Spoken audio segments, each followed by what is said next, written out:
Okay, this is the 29th of August 1997. We're in Columbus, Ohio with Harry Schultz from the 493rd, and this is Victoria Ekegren interviewing. Okay, let's start from the beginning. Where were you born and in what state?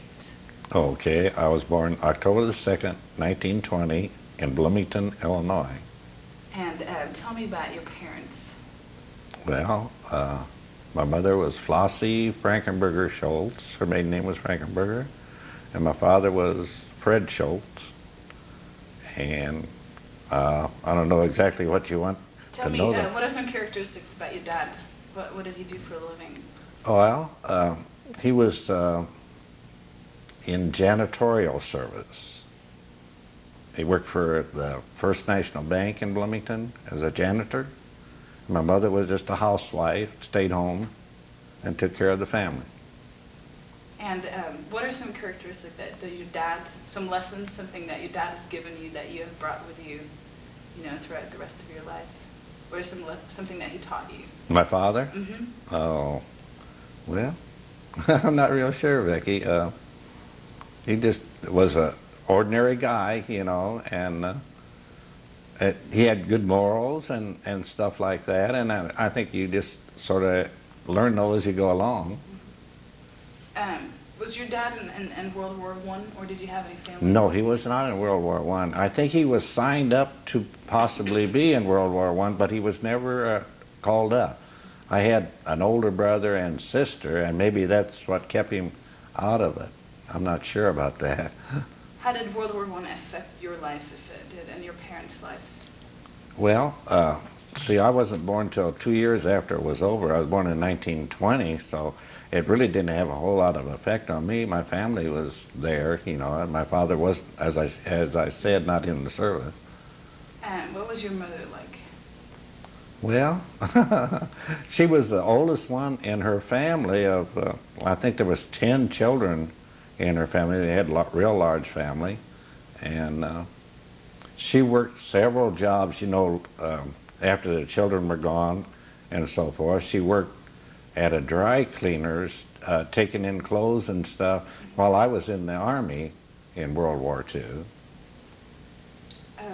Tell me about the Depression years. How was it like? Well, we went through the Depression. It was very hard. During the Depression, my father worked on what they called WPA, Works Progress Administration, I think it was called, and didn't make very much money, but that was all that was to do because everybody was laid off from work and everything like that. It did affect us a lot. In what ways did it affect you? Well, the low income and things like that. It didn't really, it's sort of hard to explain, but you just get by on what you got, which isn't a whole lot. What is a good childhood memory that you can share? What do you remember? A good one? Mm-hmm, a good one. Well, I don't know. I'm not prepared for all these questions here. There was moments. I suppose one thing I can remember, my older brother on Sunday he worked at odd jobs doing stuff and have money, and he would always buy like a quart of ice cream on Sunday evening, and that was really a special treat. When you were growing up in the Depression, to have ice cream on Sunday, that was great. Did you have any brothers and sisters? Yes, I have a older brother, older sister, and a younger brother. And what number are you in? You're in the middle? I am, next to the last son. Okay. Right. Tell me about your schooling. How far did you get to go? Did you? Well, I graduated from Emerson Grade School in Bloomington and Bloomington High School in 1939. And then in 42 is when I went into the Army. Okay, so you went in the Army after high school, or? Yes, that's correct. About 3 years after I graduated, 39 to 42. So what did you do after you finished high school? Well, I worked in 2 different restaurants. I worked in what they called the Serve Right Steakhouse, which is in downtown Bloomington. And then when I left there, I went to another little restaurant. And the first job I had in a steakhouse, I had to work all night. I went to work about midnight and worked till like 10 o'clock in the morning. And then I got the job working daylight hours. I worked from early in the morning till evening at the second restaurant. And my older brother was managing a pool hall in Bloomington, and I worked for him just prior to going in the Army in 42. He was called back to work at a factory, so I took care of the pool hall during the daytime, and then he ran it in the evening, but he was the manager of the pool hall. How did Pearl Harbor affect you? Why?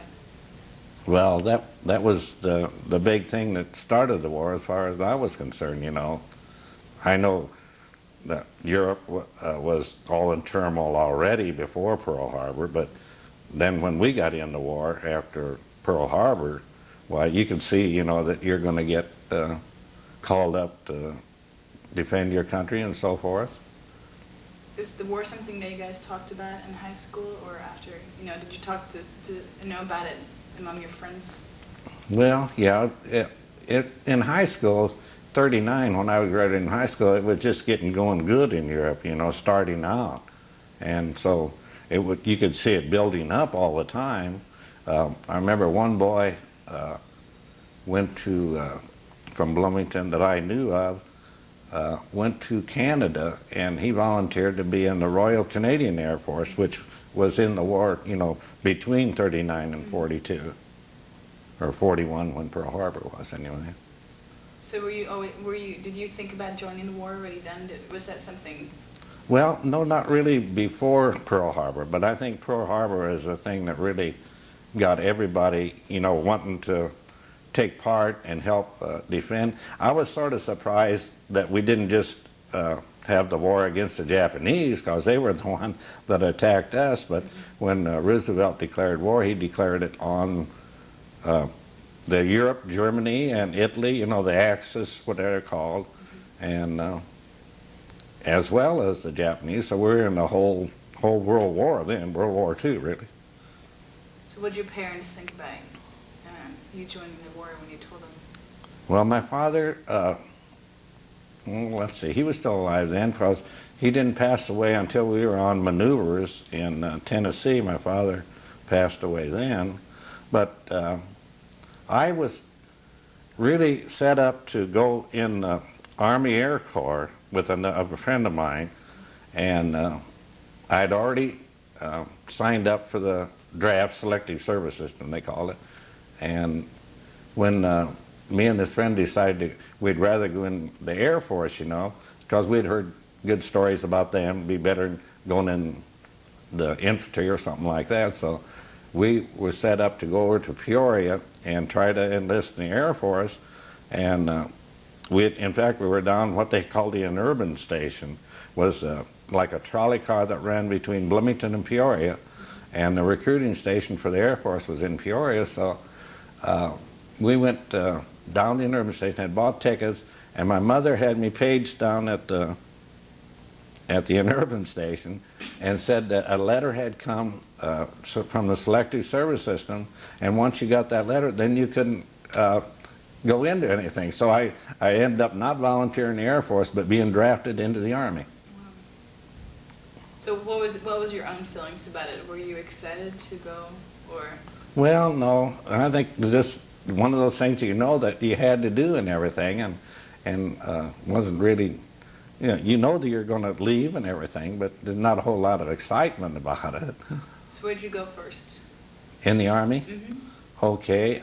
First, of course, we had to go to Peoria, and we had all the physical exams and everything, and mental, I suppose, to see if you're qualified. And we were sort of sworn into the Army like in October of 1942, October. And this was like 10 months, 11 months after Pearl Harbor. And then we had 2 weeks after we were sworn in to come back home and get everything straightened around, your personal life and everything. And then we got on a train in Bloomington and went to Belleville, Illinois, to Scott Field. And that's where I first went in the Army, was at Scott Field Air Force Base. And they issued our clothing, and we took all kinds of tests, I suppose. And then a week or so later, they shipped me out from there to Camel, and into the 12th Armored Division at that time. That was about like the end of October in 1942. I went to Camel from Scott Air Force Base. What is the first thing you remember about Camp Kimball? Oh, I don't know. I suppose the train, getting there on the railroad tracks and everything, it was L&N, Louisville and Nashville train that we took from Scott Air Force Base to, well, it was different, I guess. They took us up, I think, as I remember, at Camel to the big field house, and we were all lined up there, and then some way they'd get you divided up, and everything to see what outfit you were going into. And some of the officers come by, and you don't know what to do, whether to salute or whatnot, It was sort of different, just getting into the... Did you come by yourself, or did you have some friends with you at that time already? No. Some of the guys that come in the same time, I knew who they were and knew their names and faces and so forth, but they weren't, close friends or anything like that. Can you describe Camp Kimball for me? Camp Camel? Well, I don't know. The only thing I remember more about Camel, wasn't a bad place. I went to radio school at Camp Camel after we got basic training and stuff like that going at Camel. And, of course, where our barracks was in the artillery, 493rd at Camel was, we were on the Kentucky side, no, on the Tennessee side, the southern part of the camp, and then the radio school was up by the headquarters and stuff, which was on the Kentucky side. Now, one thing I do remember is they thought we weren't getting enough exercise, so we had to double time real fast to get up, to go into radio school and come back. We'd go to the radio school in the morning and then come back in the afternoon for other training. But we had to do double time going up and coming back. I remember that. Who would be a friend that you think of, that you could describe to me, one of your friends? Your early friends from Kimball. In Camel? Well, I don't know if I was alone or what, but I don't remember, any particular one. It was just one of the guys, many ones that were there. I was in headquarters battery at Camel, and I was in headquarters battery 493rd, and then let's see, after we went to maneuvers and went to Texas, well, before we went overseas, then I was transferred from headquarters battery into A battery, and I finished the war in A battery 493rd. Okay. Do you remember anybody of your commanding officers, Colonel Brown or Hartman? Yeah, What do you remember Colonel Brown was the colonel at battalion headquarters in Camel. Yes, I remember him. Tall, thin guy. Yeah. What do you remember about Colonel Hartman? Well, he was a nice guy. Yeah, very nice, I think. What are some other things? Do you have any? Did you meet with him personally? No, not to my knowledge. I don't think so. I remember. You remember the gentleman I just stopped while you were coming down here? His name is Bill McWorkman, and he was Captain McWorkman when I was, back there taking training and stuff. Maybe he was Lieutenant McWorkman back then. And I remember one time I was on guard duty, and him and another officer were the officers in charge, and they picked out one soldier that they thought was neat, and could recite what was the arms, the rules that you had and stuff like that. And he picked me out, and he had special duty. I don't know. You didn't have to. You had like a limited duty. You didn't have to walk guard and all that stuff if they picked you out as a special guard for that day. So I remember him doing that. Did you play any sports in Campbell? Sports? Well, at Camel, I think we did have sports, but I don't remember exactly what it was. I remember later on at Barclay, I remember playing softball. And I remember swimming at Barclay, but because we had the swimming pool there. What are some things that you do for training up in Campbell? At Camel, well, that's where you had to go out and qualify on all your arms. Let's see, we had the M1 rifle to start with, and you had to, be able to take it apart and clean it and stuff like that. And then the revolver and the 30 caliber machine gun we had, and the carbine. I think I sent to the museum some of the sharpshooter things, that they had given me after I qualified on the different guns and stuff. I remember training that. Yeah. Yeah.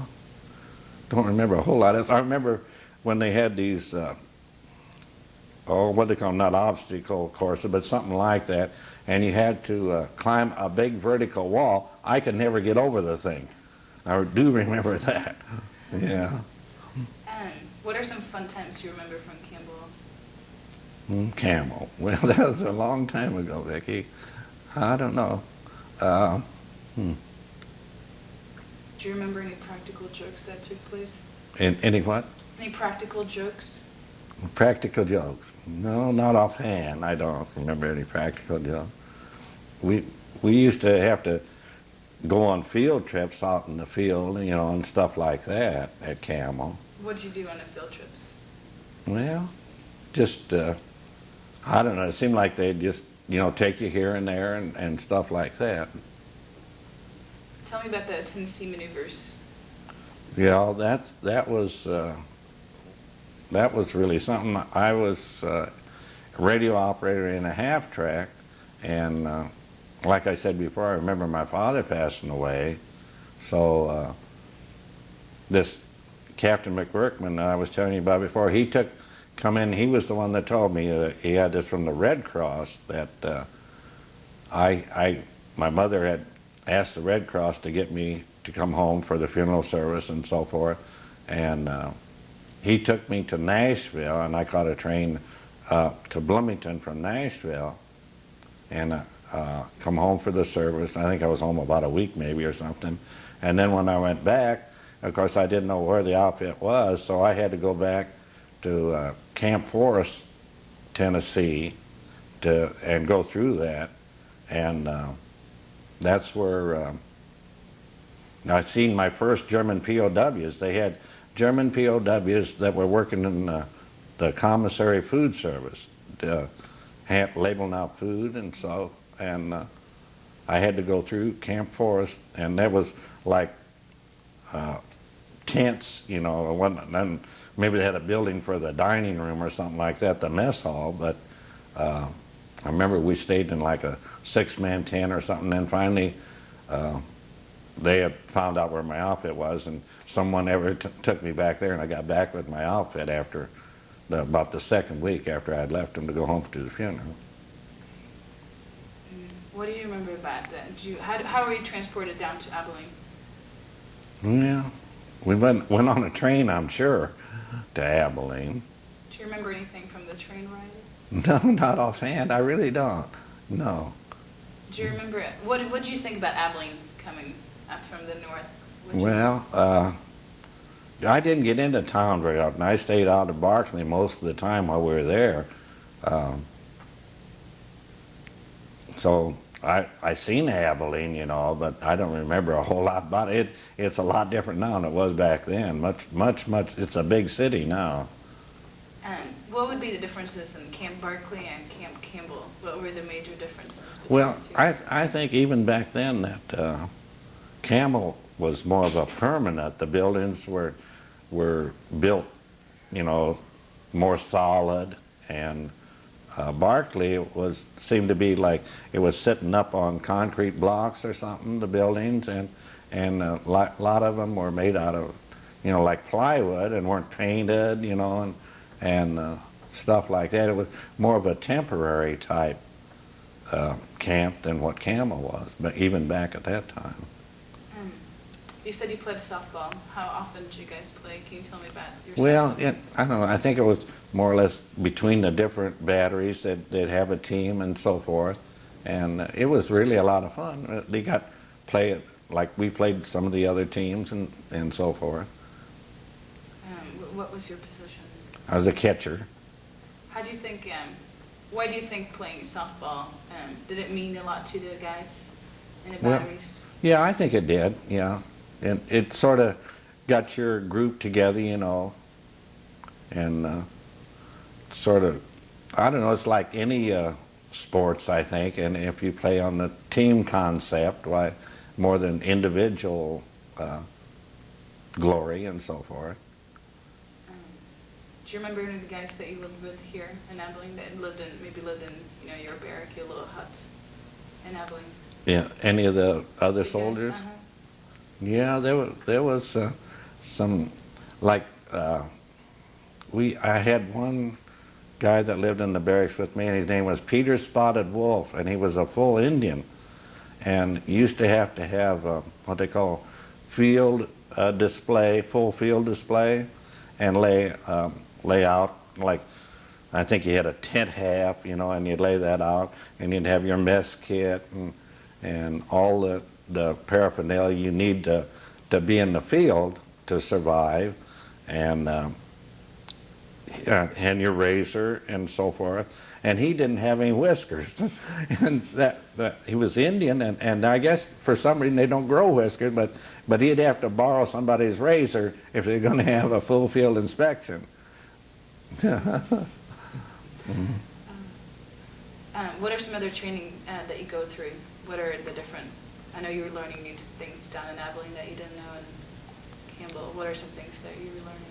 Well, let's see, I learned I'm not sure, it was real dusty when we'd go on field trips, I know that. We had little things that would go around your mouth and nose, was made out of a real soft type gray material of some kind, and we didn't have that at first, but then they got them for us because these vehicles were open and it was so dusty, it was just clouds of dust. And so when you got back, then you had to clean everything too. You know, like more or less take your whole fatigues and so forth you've been wearing in the shower with you to clean them off and wash them, along with washing yourself. I remember that at Abilene. Are you worrying about the war at this point? Are you thinking at all about what's going to happen in a couple of weeks? Well, one thing that shook me up, like they had an exercise out in the field, and we weren't right in the immediate area, but we heard this big, loud rumble noise, and come to find out that the engineers had set up a minefield, and then to practice cleaning out the minefield. And one of the ways they do it, they had what they called like a metal snake bang. I can't think what the name of it was, but they pushed this out into the field and would detonate it. But for some reason, it activated these things too early, and it killed about 3 of the engineers. So then you start thinking, hey, you know, this is for real, maybe. So even the training part. What were you trained to do? What? I was a CW radio operator, which I went to school, like I told you before, at Camel for that. That's Morse code you learn, and we're supposed to, know how to set up your radio and so forth, and be able to activate it and run the radio, and you sent messages and received messages on the radio by Morse code, and also audio, voice transmitting. So that was my job, more or less, was to run the radio. Did you have any encounters with people in Abilene? No, not really. As I said before, I didn't really go into town very much. I sort of stayed out to camp. I remember one weekend I went with some other friends of mine from my battery to St. Angelo, which was the Air Force, and they had a dance going on in a big building. I think it was a hangar-type building on the Air Force base. I remember doing that when we were stationed in Barclay. What do you remember? What do you remember thinking when they told you that you guys were leaving Abilene? Do you remember that? Well, no, I think everybody was you know, we thought we were going to go maybe a year before go overseas in combat and everything, so it was sort of been delayed for such a long time. I think everybody was sort of ready to go by that time, because we didn't leave there, what, till September of 44, was it? Yeah, right. I went in 1942, October, and then we went on maneuvers in 43, and moved, I think in November, wasn't it, to Barclay in 1943. And so this was like September of 44, we were getting ready to go overseas. So it's been building up for quite some time, at least 2 years since I went in, from October 42 to November of 44. What do you remember about going up all the way to New York? Do you remember? Well, that was a long train ride. I remember that part, yeah. What did you guys do on a train? Well, what did we do on the train? Well, I don't remember. I think we just rested and slept and talked and regular GI going on, I suppose. What happened? What goes on next when you leave the train? Where'd you go? Well, Shanks, I think it was, wasn't it? Yeah, Camp Shanks. And we were there. We got one pass to go into New York City, which wasn't too far away from Shanks. And went in there one evening and got to see the Rockettes at Radio City Music Hall. And we went up to this Bill Rose dance hall, which was upstairs, as I recall. And you had to buy tickets if you wanted to dance with a girl or something like that. Remember that part of it in New York City. What do you remember about what big ship did you guys leave on? What ship did you travel on? General Thatcher T. Bliss was like the convoy, main ship for the convoy, whatever they called it. I forget the name now. But that was the ship that I was assigned on.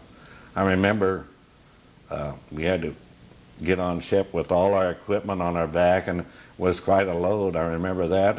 And the Red Cross girls were there, ladies, and they packed out a little, I think I sent one of them to Abilene from the museum, a little bag that had, you know, like personal toilet articles and toothpaste and brushes and stuff like that in the little bag. The Red Cross days give you as we were coming through there to go up on the ship. And it was really hot and crowded in the ship. You were down, I think, D deck or something, which was like, what, four decks underneath the top thing, and had about, very, very small space, and you're supposed to crawl in there with all your equipment and stay there until they got everybody else on the ship, which wasn't a whole lot of fun. What did you guys do on the ship? What did you eat and so forth? Well, this was that wasn't my best time, because I think I wasn't really seasick, but every time we go down to eat or everything, well, everything would look good till you start eating, and then it just didn't work very good as far as eating on this ship. And I remember had a guy named Lewis that was really a comedian, and when we were up on deck sometime, he'd put on like a comedian show. He was a really funny guy. And all I remember, his last name was Lewis. Where did you guys land in Europe?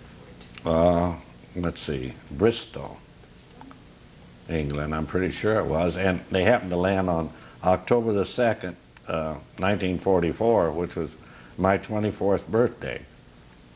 How do you celebrate your birthday? Yeah, I celebrate my birthday by landing at Bristol, England, right. Do you have any encounters with the British people when you were there? Well, no, not a whole lot. We went to one place that was like a paratrooper, like an air base where all the troops had been there before, and we didn't stay there too long.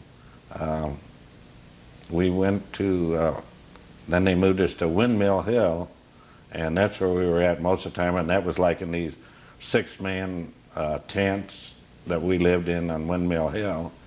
And we did get to do some sightseeing. I remember riding on some of the buses, you know, and there were those two-tiered buses. And remember, I thought they leaned quite a bit and stuff. And because they're driving on the wrong side of the road over there, driving on the left instead of the right, that made you go around the curve feel funny. And we did, I was thinking, I can't remember the name of the town, but they had these church that we went to see, and they had like what they call flying buttresses on the architecture, on the design of the building and stuff like that. I got in London for like 48-hour pass one time, I think it was, and that was pretty cool. Of course, that was, the Germans were still sending these rockets over London at that time. I remember we were on one side of the river, the Thames River, I guess it was, and the railroad station that we had to go to catch the train to go back to Windmill Hill was on the other side. And of course, we used the underground while we were in London to get around the town. And they sealed off that because the bombs were coming over dropping, and we couldn't get it across the river until the all clear was signed. They were like these buzz bombs or V2 bombs or whatever they were they used to bomb London with, and they were still sending those over, and that had been in, well, we got there in October, end of October, or the first part of November, probably the end of October 1944. They were still sending those things over. How do you keep in contact with your parents and family? Well, I used to write my mother quite often, and she'd write back and send packages, so forth. What are some last training steps that you do in Tidsworth? I'm sorry? What are some last training steps that you go through in Tidsworth before you go? Oh, in Tidsworth Barracks? Well, golly, my leg's going to sleep, I think. I don't remember offhand any training stuff, more or less. I think we were more or less through that and really ready to go in. I did go to Cherbourg with what they call the advance party to pick up the equipment and the radios and install it in the vehicles, and they picked up all the guns and stuff. And they were, you had to get the Cosmoline off everything, and we were in little two-man pup tents then, and it rained all the time, and that was sort of muddy situation living there at Cherbourg. And that's the second time then I seen German prisoners, because they were all over the dock around Cherbourg. They were using them, I guess, to unload stuff and stuff like that. What do you remember about crossing the channel? Oh, crossing the channel, that was pretty funny. We crossed the channel on a British ship, the Queen Emma, and the food rations, I don't remember how long it took, not too long, but the food rations on the ship was supposed to eat what the British sailors' food was, and they brought this pot of, I don't know what they called it. It was supposed to be some kind of soup or lamb, and it was really very, very tough. I mean, if you tried to chew it. So I remember everybody ended up eating all their sea rations and some food that they were carrying for emergencies instead of enjoying the British food. And then they told us that the British sailors always got a ration of rum every day, and we did not get that. We got the gruel or whatever they called it. So you were with the advanced detachment? Yes, into Cherbourg, and we picked up the equipment, and the main part of the division come ashore at La Havre.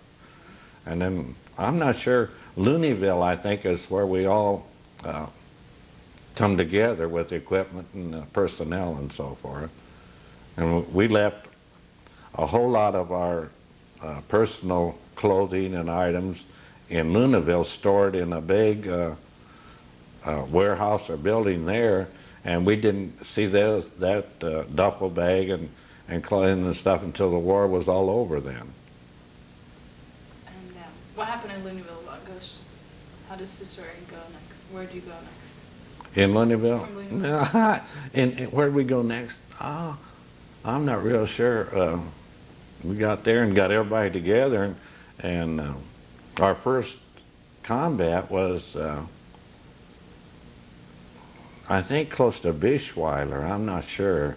But the gun section in our battery fired the first shot for the whole division. I think it was the 2nd Section, A Battery, 493rd, that fired the first shell. And then I remember when I first heard the incoming artillery, that was something. Yeah. How did that make you feel, actually being in the middle of action? Yeah, that makes everybody afraid, I think. Yeah. How do you deal with that fear how do you go on? Well, it just happens, and it's with you, and I don't know if you learn to cope with it, but I don't know, I don't think anybody learns to suppress it completely. Where do you guys head on from there? Well, then once we got going, really the artillery didn't have too many days, away from combat. We would be a ways away from the enemy, maybe, whatever the guns would shoot. The 105 millimeter would shoot howitzers, shoot quite a ways, and so we'd be quite a ways away. But actually, for the next 5 months, from early December, we went into combat. I remember a lot of them always asked me, was we're in the Battle of the Bulge, and actually, according to Army rules and so forth, we were in Patch's 7th Army, and it was south of the 3rd Army where the Bulge was up there, and we weren't in the Bulge, but we were in the corner of France and Germany, and in Christmas 1944, we were really in Germany. I remember celebrating Christmas in Germany, and the Bulge was out around to our north and west of where we were. The Bulge was all around there. We went into combat. We replaced the 4th Armored Division, and 4th Armored Division was the one that went up and opened up the Bulge to get some of the troops that was the Japanese had, the Germans had surrounded in the Bulge, and the 4th Armored Division was the division that went up to open that up and get them out of there. And that's the division we replaced in the line to start with. Do you have any encounters with the French people? What do you remember about the French people? Well, I think they tried to be friendly when we first went into combat, the French people there. I remember going to one evening to one of the French families and eating the evening meal with them. I remember that. What kind of food? How did they greet you? Were they excited to see you, or were there feelings? No, I don't say they were excited to see you. They're just, somebody coming to visit, more or less, yeah. I think they'd had war back and forth across that territory, back in World War I, and then here we were again in World War II and so forth. Can you tell me about your air observers? You had 4 of them. What do you have any memories of that? Of what? Your air observers? Air observers? Oh, yeah.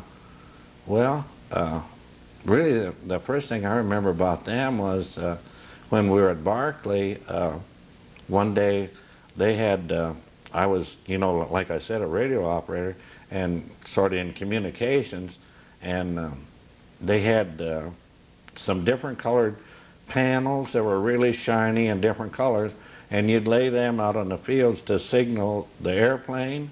And one time that was where I got my first airplane ride, was in a little Piper Cub, and they would take us up and show us what the panels looked like from the air. and he would flap his wings and stuff like that to signal back that he could read what said, and that was quite an experience, my first airplane ride. How did they help you during the war? Well, they were the ones that could spot the enemy, you know, like in front of you quite a ways, and call for the firepower and so forth for the batteries to fire. That was another thing. Like I said, I was a radio operator and Morse code, and took all the training and everything for the radio. But in combat, I don't actually ever remember sending or receiving a message by Morse code. Just everything was always vocal or by voice. All the radio transmissions that I heard or received. I didn't actually, after all the training, I didn't really use the Morse code while we were in combat. Did you have any close calls with the enemy? Close calls. Well, yeah. I remember one time we were going down the Autobahn and heard a big noise, and that was my first jet airplane that I saw, and it had dropped a bomb behind us, and by the time you looked up and heard the noise, he was way gone past you. I remember that was, and it wasn't too far behind us that he dropped the bomb trying to knock a bridge out behind us. And where was this at? Pardon? Where was that at? Do you remember? It was on one of the German Autobahns while we were in combat. I don't know the exact location of it, but. Tell me, And another thing I remember then is, speaking of airplanes and so forth, the German, south of Munich, when we got down that far, of course that was pretty far along in the war, they had this big airfield. We were going south on this Autobahn line, which like 4-lane highway with a median strip in the middle between it, and on the right was all these fighter planes, you know, that was just parked back in the woods, so they weren't seen from the air. And the middle of the Autobahn had been concreted over and painted green, so it looked like grass from the air, but that was really an airstrip that they used to launch all these planes and land them. That was parked along in the woods was this Autobahn, but was camouflaged by being concrete over and painted in the middle, where the median was. Tell me, what did a regular day look like for you? Like a day during the war? During the war? Like what was it? Every day was different, I think. I think you get more nervous and like after, you know, some of your friends maybe get killed or shot or something, and I don't know, I guess it's a natural reaction to become more nervous and uptight about the situation, but there's not a whole lot you can do about it. You just endure it till you're happy when it gets over. I know that. Tell me about Hurlesheim. Yeah, that was the worst part. Of course, being in the artillery, really, you're not right in the middle of it. And if you're with your battery, because it's set up a ways, I don't know, say about 5 miles away from where all this heavy action is. The forward observers are the ones that really up in the middle of everything. Our battery commander, he always liked to be up there where he could see what was going on. So what happened? What do you remember? Tell me step by step, as much as you remember. About Hurlesheim? About Hurlesheim? Yeah, I remember that it was so rough there. I remember exactly when we left around that area, I think, about New Year's Eve, I think it was. I remember the Germans really started shelling us real heavy on New Year's Eve. And I think that was about the time we pulled up and went down and wiped out the Colmar pocket. And then we come back up, and maybe that's when Hurlesheim was. I'm not sure about the sequence of events there that we went through. What do you think went wrong in Herrlisheim? Went wrong? Uh-huh. Or did anything? Well, it was just, there was a lot, so I've heard later, there was a lot more German divisions than they thought. They thought that there was like maybe the very, very few or untrained troops, but it wasn't true, I don't think. I think the Germans had some real strong divisions, and we hadn't been in combat too long, I guess, and weren't near as experienced as what they were, and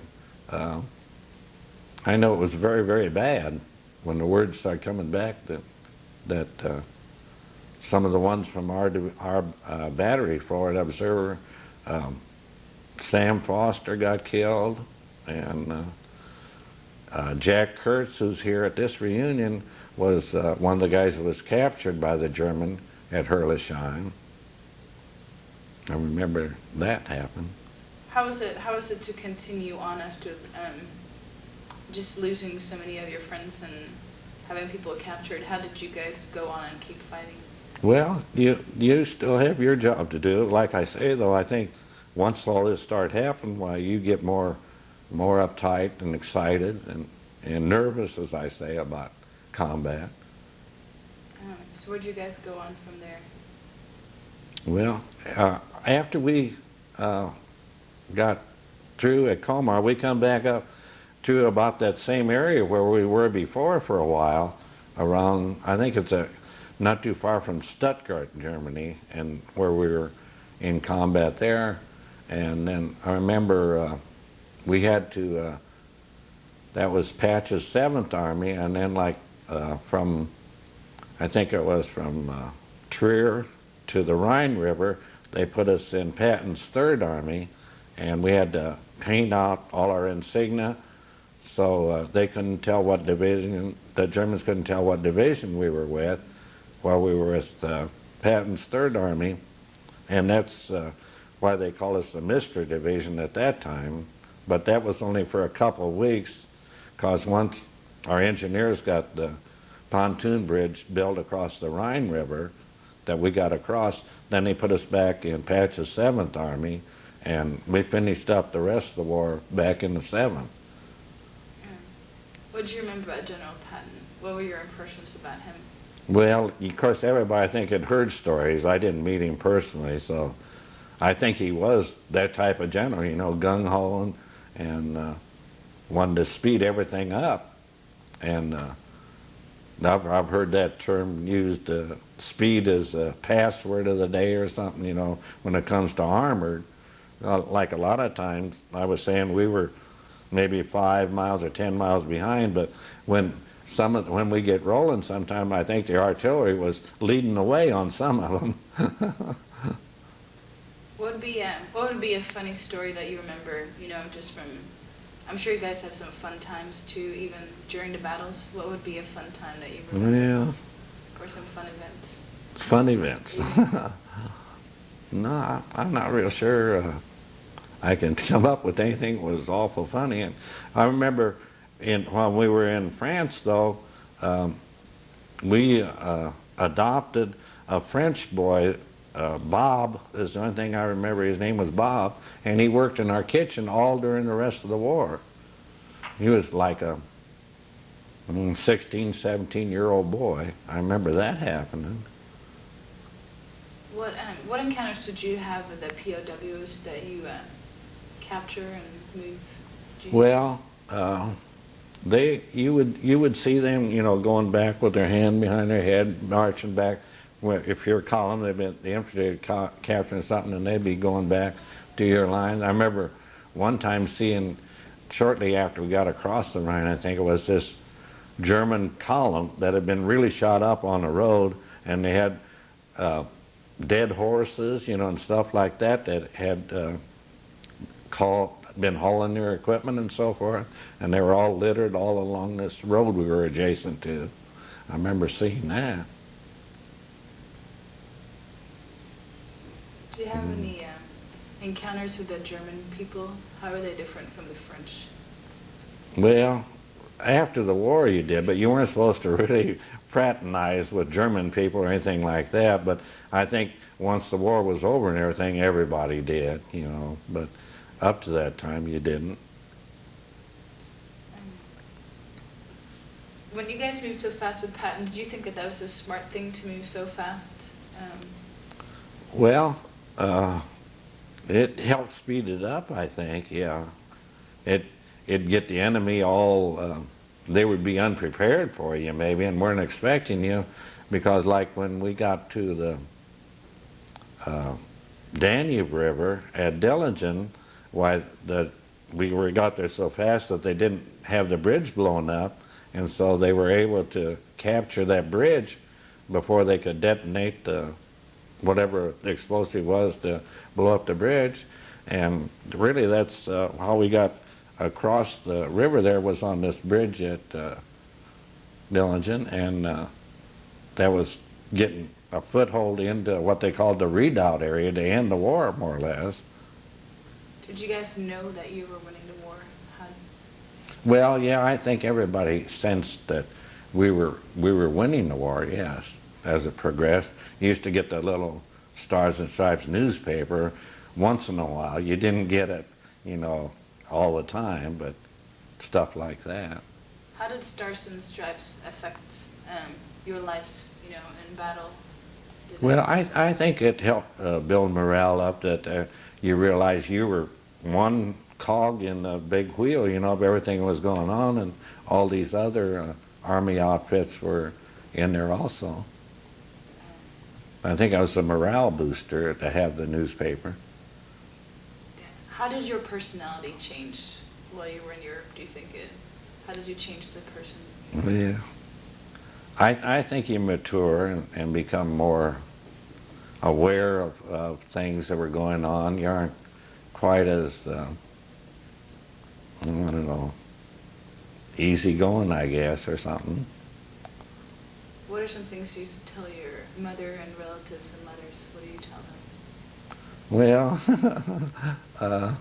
you try to explain, you know, what you're going through and so forth, and especially like if a holiday would come up or something like that, and you would start thinking more about home. And I guess our letters were censored too, because I vaguely remember when getting home, my mother showed me an article, and if you mentioned a certain place and so forth, that might be deleted completely in the letter that you'd sent home. How did it make you guys feel when you crossed the Rhine? The Rhine River? Well, I think we figured, you know, that we were getting somewhere when we got over into Germany and started doing that. Yeah, I think that helps when you see some progress, that maybe you have a chance of getting this thing ended. And tell me about the ending of the war. Well, that was really really happy for everybody to get it over with, and we were way down south of Munich when that happened. In fact, we might have been close to Austria, you know, when the war ended. And I've been back over there several times. That's really beautiful now, but when we went through Munich, the buildings had been so bombed and everything, and rubble. It was just like a small thing big enough to get your tanks and vehicles through the streets. And I remember when we went to Munich, it was pretty well tore up. What do you remember about the day when, actually before then, did you take part in any of the liberations of the concentration camps? Were you there?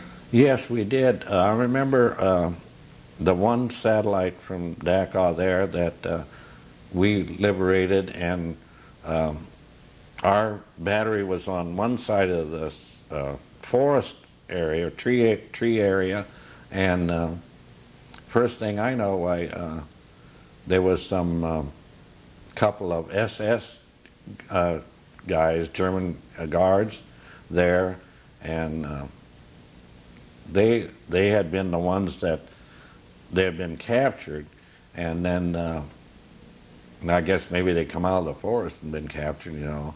And then we went around, and I think the captain wanted us to see what this satellite office was camp was like, and it had been the night before we got there.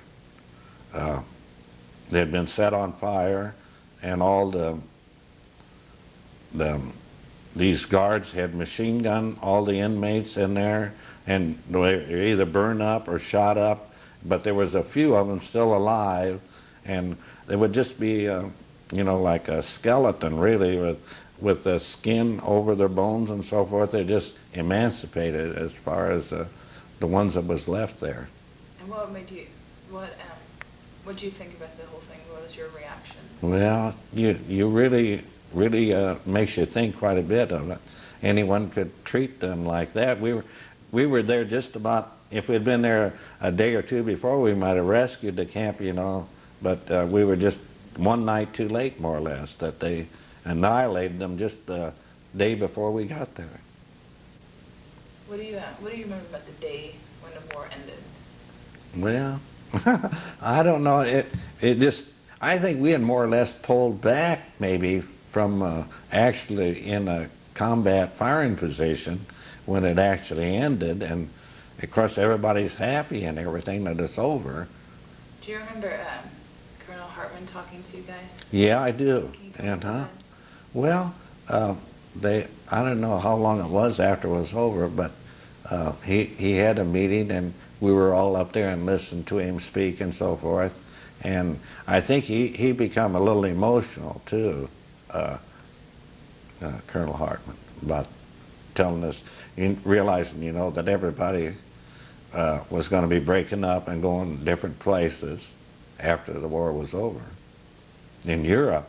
But it was still going on with the Japanese, and I was transferred from the 12th to the 1st Armored Division, and then I was supposed to go to Japan, and then when they dropped the atomic bomb on Japan, I didn't have to go over there with the 1st Armored Division, so they put me in the 2nd Armored Division, and I got home back to the United States with the 2nd Armored Division. So I was actually in the 12th Armored Division, the 1st Armored Division, and then the 2nd Armored Division. What do you remember about people's faces when they found out that the war ended? Their faces? Uh-huh. Well, I think everybody was happy that they got it over with, really, yeah. What were thoughts running through your mind? Well, I wanted to get back home, I know that, and get back with living my life, you know, like it was before the war started and everything. And I know when I was in the 2nd Armored Division that I was T4, that's like a buck sergeant with a T under it, and they would offer you like a first 3 grader, which is, you know, like a staff sergeant or master sergeant or something like that, if you would stay in the 2nd Armored Division. They were going to Fort Hood in Texas at that time, but I wanted to get back home. So when did you get back home? I got back home in early February 1946. What's the first thing you did when you landed on American ground? The first thing I did, Uh-huh. I was happy again. Yeah, I don't know.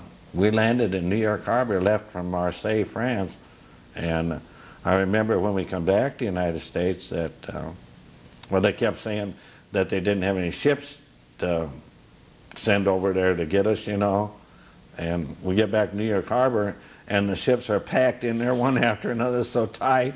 But we come back on across the Atlantic in January, end of January, because I got home in February of '46, on one of those little Victory ships, which is a flat bottom ship.